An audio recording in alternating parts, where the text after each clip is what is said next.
Umidjon aka, sizga shu savol bilan yuzlanmoqchiman.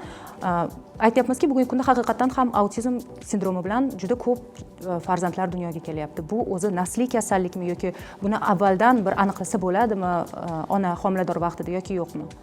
Endi hozir avvalan bo'lgan autizm kasalligi, autistik spektr buzilishlari deyiladi. Ha, shuni ham so'ramoqchi edim. Haqiqatan ham bugungi kunda ko'paydimi yoki shunchaki ijtimoiy tarmoqlarda ma'lumotlar ko'pligi uchun?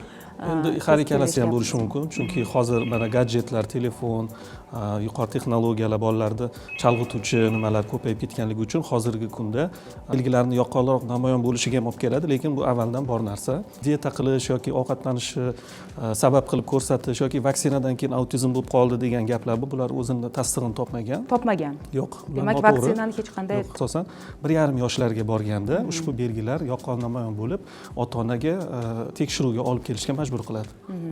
U qanday tekshiruvlar o'tkaziladi? Birinchi o'rinda nevrolog ko'rigiga olib kelish kerak.